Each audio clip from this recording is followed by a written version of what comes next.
My name is Ryan Janzen, and I'm an engineering researcher and composer of music. And so I've been working on quite a few different projects ranging from aerospace engineering to research on fluid dynamics and turbulence and acoustics. And I've been working for some time on some projects with Steve Mann. And it's been many of them have been very interesting experiences, and I think that some of this technology that we're working on has quite a few broad implications for society and raise a lot of questions, philosophical questions about existing aspects of our society.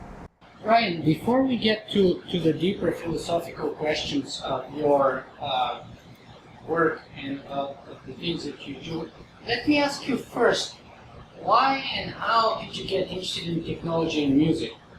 And which one was your original love?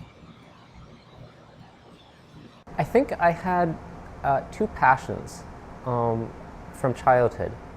So as a kid, I grew up in a very nice small town, actually the southernmost town in Canada, in kind of a rural setting, and I had this inclination to really understand technology and install it actually out in the forest, where my cousins and I would be talking on intercom radios and actuating different sensors and lights out in the forest. Now this is kind of a fun thing to do as a kid, and then eventually I started a small technology consulting company starting from elementary school, and eventually that evolved into doing consulting work for a motion picture and for meteorological research, Environment Canada, the government of Canada.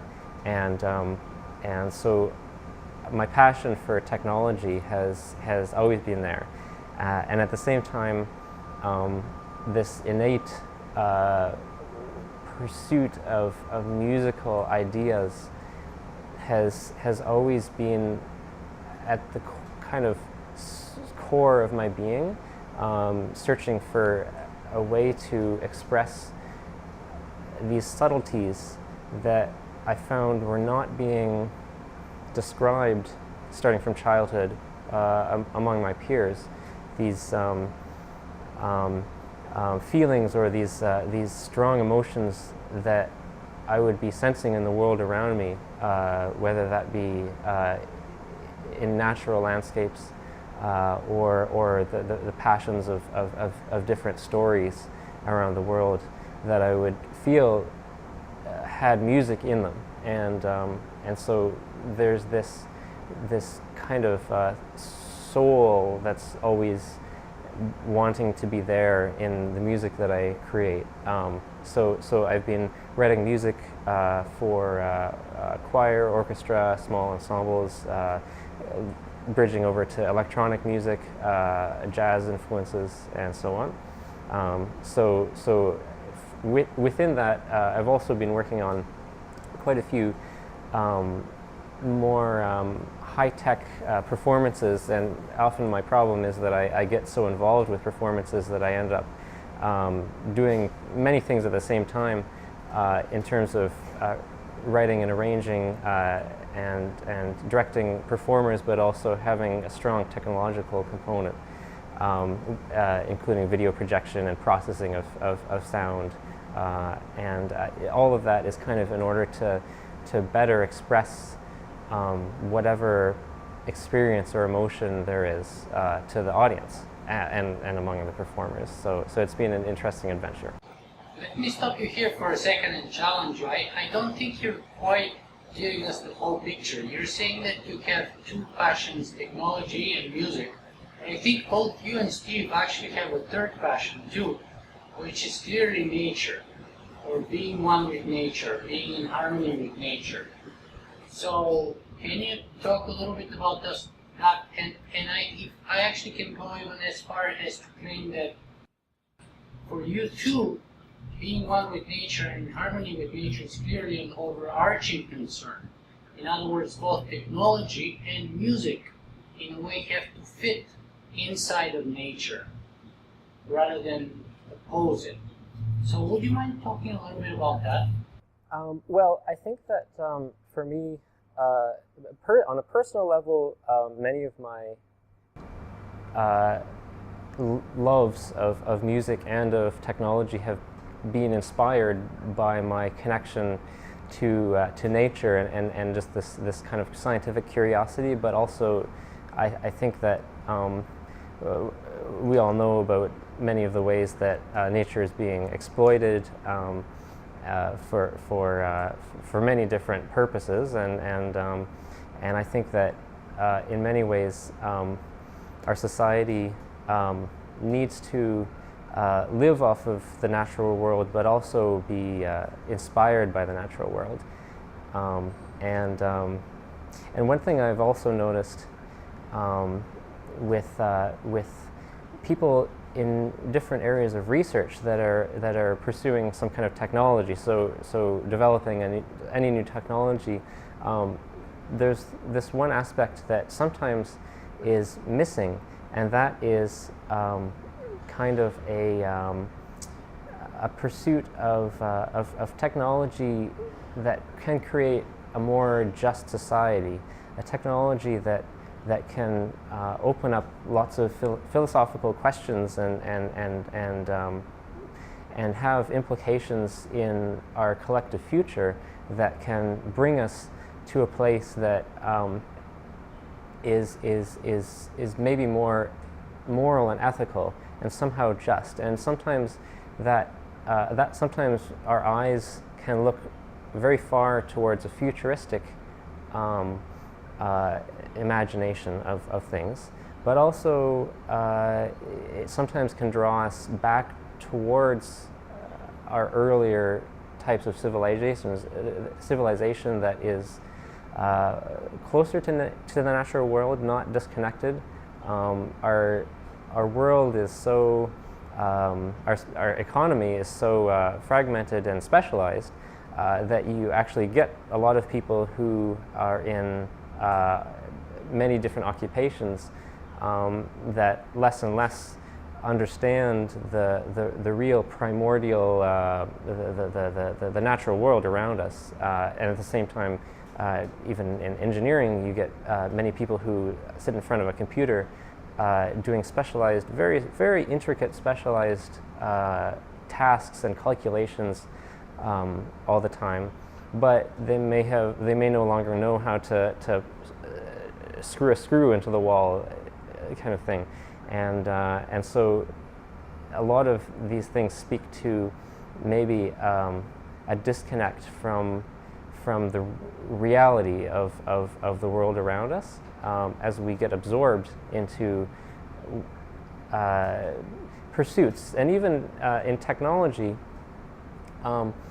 one thing that I notice is this this pursuit of one's own agenda, and sometimes that's careerism, where a lot of people seem to be pursuing technology for its own sake, and I think that the singularity community is right for looking to the future and trying to plan for a future world, and trying to imagine what that might be. But I myself am not, I wouldn't call myself a futurist. I wouldn't call myself a person who would want to hypothetically and arbitrarily pursue any of many possible futures. I think we should be seriously thinking about what society we want and what kind of world that we want to live in that is more just.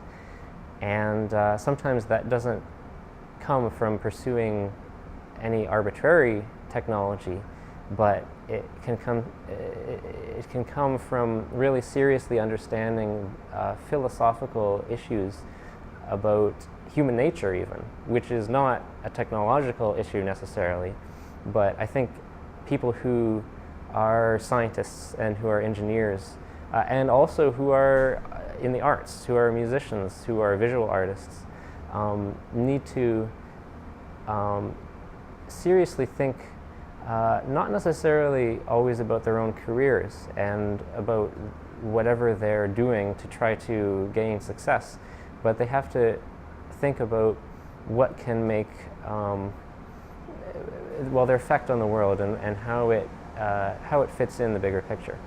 So I just discovered that you have a fourth passion, which is philosophy and ethics. For sure, yeah. And where is that coming from? Actually, I could speak a lot to that. Now let me see here. Well, we live in a world today, for example, if you take the United States, where a lot of what people see in the world around them, in terms of media, the media landscape is controlled by, much of it is controlled by 5 very successful companies that influence much of what most Americans perceive about the world around them. And sometimes I question whether that is necessarily a good thing. And in our different democratic countries, we have kind of a good control system over society where we can elect our governments.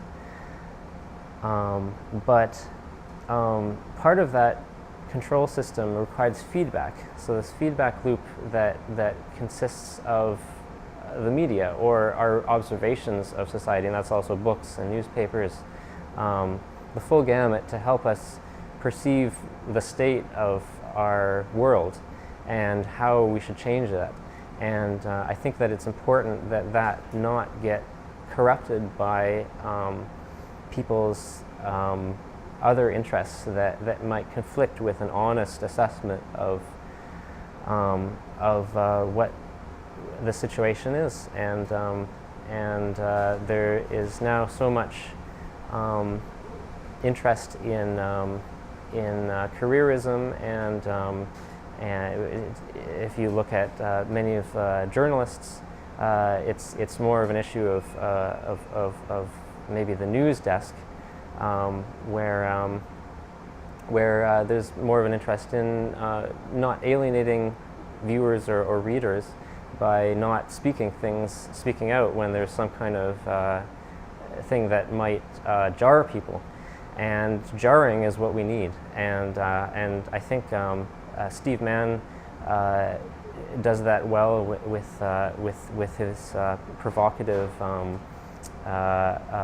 questioning, the way he lives out his life as a cyborg, and that's created so many different situations that have caused people to question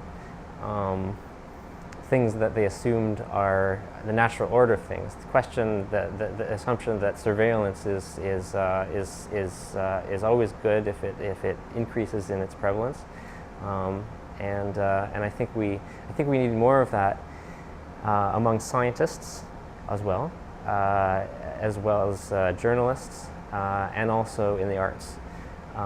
It seems like artists sometimes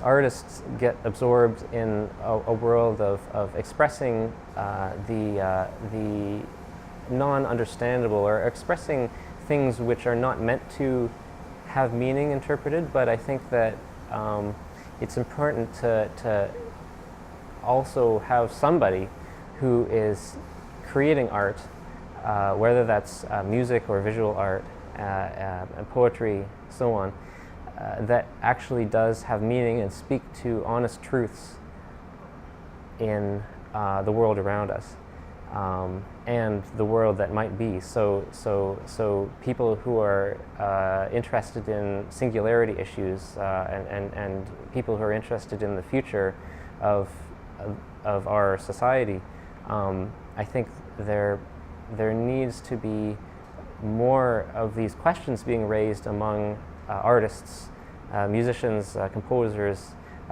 scientists, journalists, rather than just pursuing the same old grind every day, kind of, well, just need to get my job done. So, Ryan, let me ask you, is the hydraulophone the embodiment of what you were talking about, the coming of nature and technology in one? And if yes, why should we care about playing it? I mean, what's this? I mean, we talked about the sound and so on, but the sound of a symphony orchestra sounds pretty good too. Why should we have water sound? Well, the hydraulophone is an instrument that does bring us back to nature, and in fact, we've done some concerts out in forests, for example, and that's been a pretty interesting experience because you kind of even in the act of performance, the expression that you put into the music, even if it's pre-composed or if it's improvised, is really affected by your surroundings. And there's something that you can put into music through a connection to the natural world that you can't get if you are only in a performance hall or only sitting behind a desk every day writing out musical notation. There's some kind of connection to the world around us that can inspire, and I think the hydraulophone really has this soulful quality to its sound and the way that it's performed in the first place that kind of throws a monkey wrench into even so many concert performances. So for example, notice that many of the concert halls where we've had performances with hydraulophone and orchestra or solo hydraulophone pieces, usually it's the very best performance halls in the world that they say, okay, we want this performance to happen. It's usually the more mediocre concert halls where there's a performance that's being set up, but then all of a sudden usually some kind of facilities manager comes running out screaming about the possibility of drops of water getting on the floor and so on.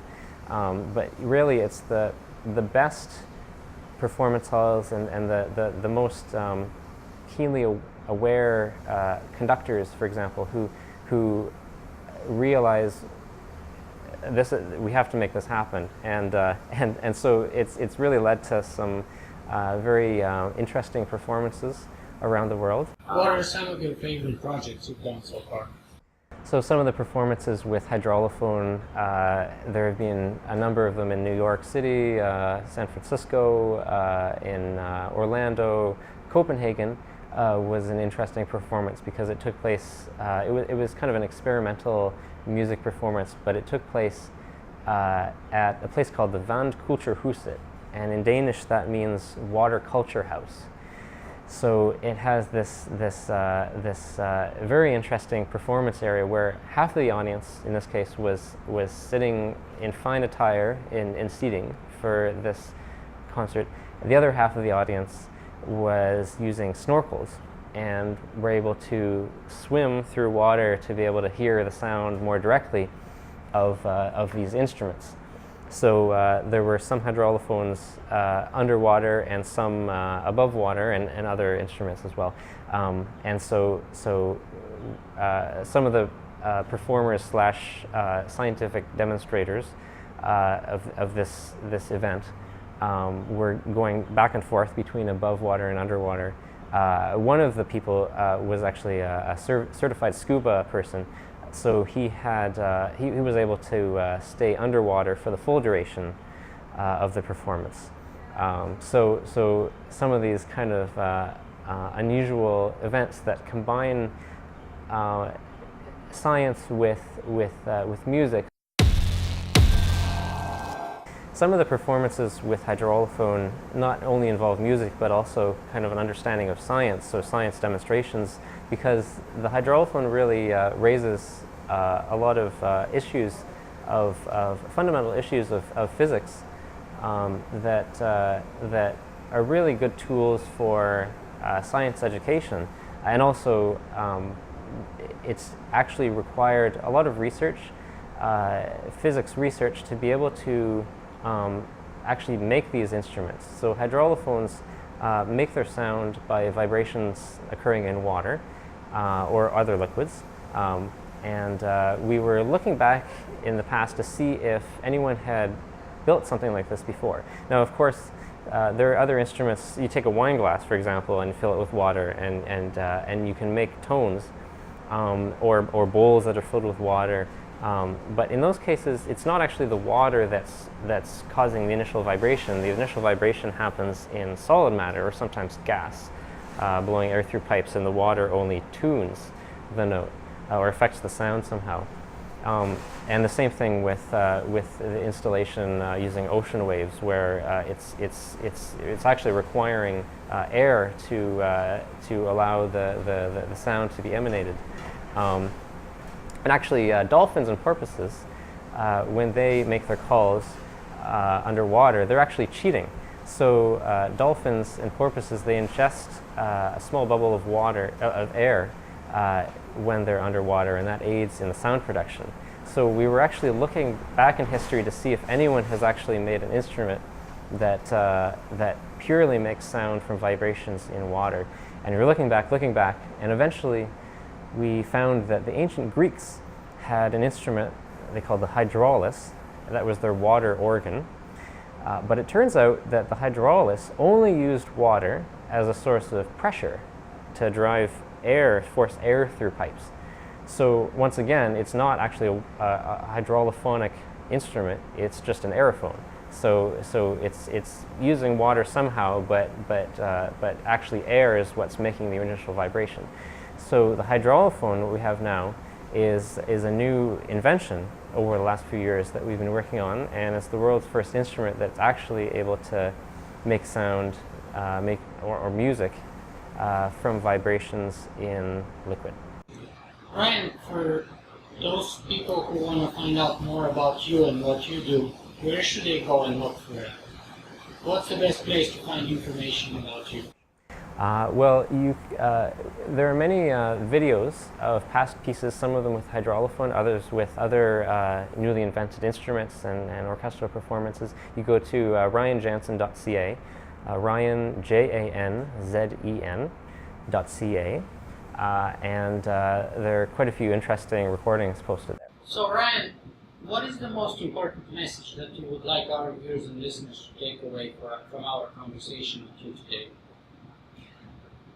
Well, I think having a conscious effect on the future, having an effect that is thought out and that tries to reach towards a more just and well thought out future, has to do with producing and not just consuming, and thinking as well as doing.